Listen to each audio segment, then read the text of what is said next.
Aí galera, tranquilo, numa boa. Vamos falar hoje sobre a dificuldade que algumas famílias têm de se conscientizarem da importância, não só a importância social de matricularem e acompanharem o desenvolvimento das crianças, desenvolvimento escolar, quanto não tem consciência da problemática jurídica que isso significa. Vamos partir da vida real. Algumas escolas, várias escolas, comunicam a mim a infrequência de determinados alunos. É bastante comum.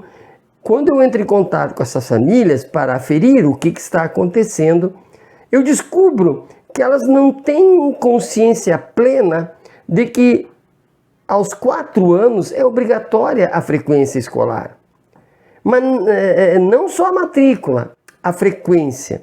O que significa não só matriculá-la, quanto manter todo o acompanhamento necessário para o desenvolvimento escolar desta criança, futuro adolescente.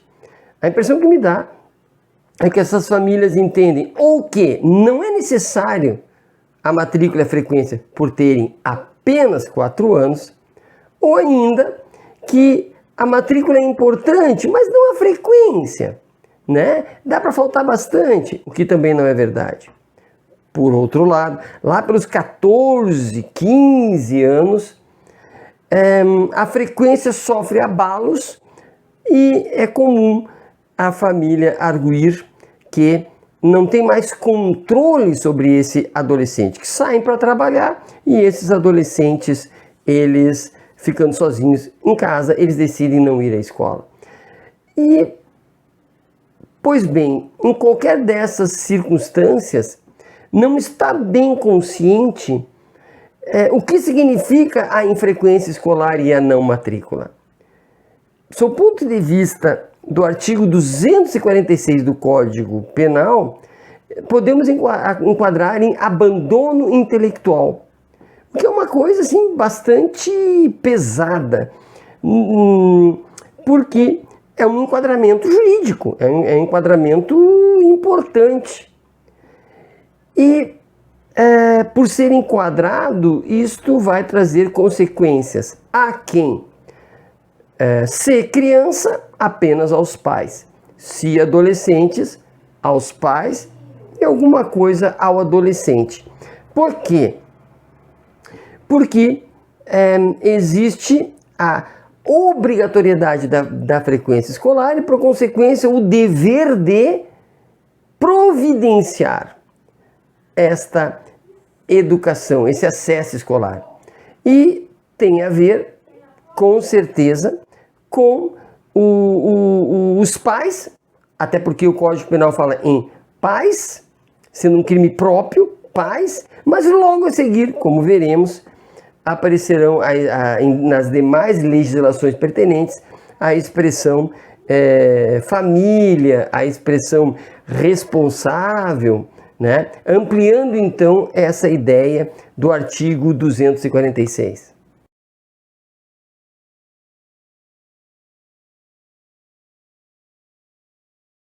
Constituição Federal, ela identifica a idade dos 4 aos 17 anos.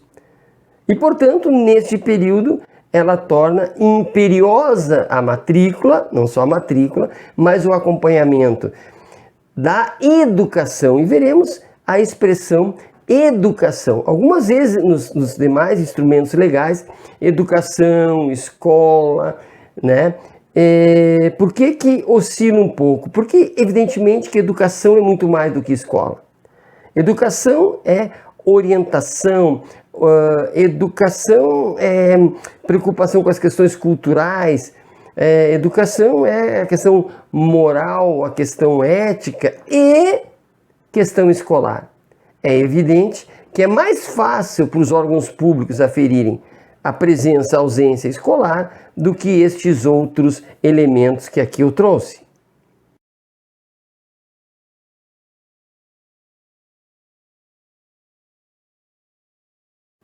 Lá no Código Civil, nós vamos trazer conceitos interessantes para a nossa reflexão. Um deles é o poder familiar. O poder familiar, ele é indiferente a se a pessoa está casada, se essa pessoa se separou, né? Se a guarda de um, se a guarda de outro, ou se é compartilhado. Em que sentido? O poder familiar significa que eu continuo pai, apesar de estar separado da minha ex-esposa, que eu continuo mãe, apesar de estar separado do meu ex-marido. Portanto, esse poder de acompanhar o desenvolvimento escolar do meu filho e educacional, e este meu dever, né, continua o mesmo. Então, mesmo que eu esteja separado, mesmo que eu esteja sem a guarda, perdi a guarda, não por motivos gravíssimos, né, mas eu perdi a guarda por um motivo qualquer, isso não me isenta de fiscalizar, acompanhar, denunciar, caso a pessoa que tem a guarda do meu filho, da minha filha, não esteja cumprindo com suas obrigações educacionais. Com isso eu quero dizer que os pais continuam pais sempre. E caso falecimento, enfim, por adoção, quem sabe, quem entra na situação, quem assume a situação de equivalência com pai e mãe, acabam também assumindo, né, o tutor, por exemplo, acaba assumindo também o mesmo poder dever, que é o poder familiar. Portanto, é de responsabilidade basicamente da família. Em vários momentos vai aparecer também a expressão família.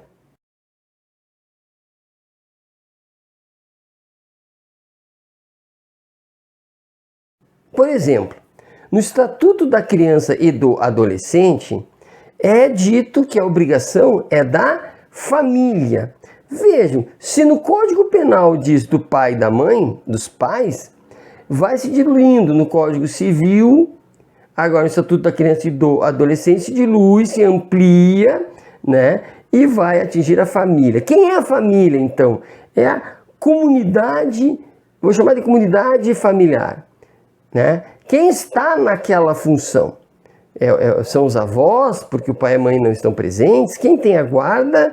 Ou se há um problema na guarda, quem está naquele momento na condição de orientador da vida escolar desta criança?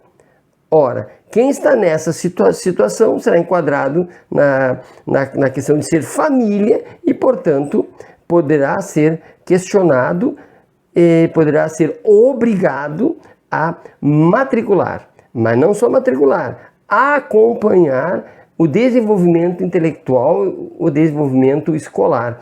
O que significa acompanhar? Né? Esta pessoa vai ter que ir à escola, saber como está a frequência, se esse adolescente está mesmo indo. Quando houver alguma solicitação de presença na escola, terá que ir. Observar os pareceres que a escola produz, enfim, ir acompanhando. Veja, independente se tem a guarda ou não, ela irá lá acompanhar, porque não é só um poder, né? É uma obrigação, não pode ser abandonado. Mesmo um adolescente de 14 anos, 15 anos, 16 anos, que se recusa a ir à escola, isto não faz com que possa sentir-se desobrigado o familiar em relação à frequência escolar.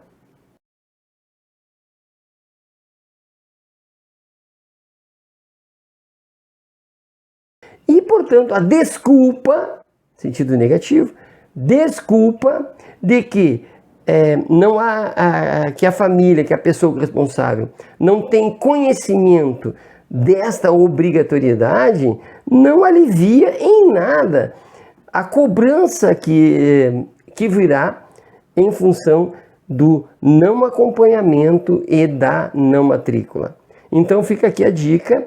Eu gostaria do extremo cuidado com a escola. Claro que deveria ser um cuidado amoroso, um cuidado afetivo, uma compreensão que a criança, que a adolescente precisa da escola para se desenvolver enquanto ser humano, enquanto gente, enquanto cidadão, enquanto trabalhador, enquanto, né? Mas se essa questão afetiva, ela está ali com problemas, convém lembrar a questão, então, jurídica. Via das dúvidas, os familiares estão em dúvida, vão até a escola, converse com a coordenação, converse com a direção, converse com o professor, com a professora, abram seus corações, falem do que está acontecendo para que a escola oriente, para que todos saiam felizes, mas principalmente a criança e o adolescente. Abraço!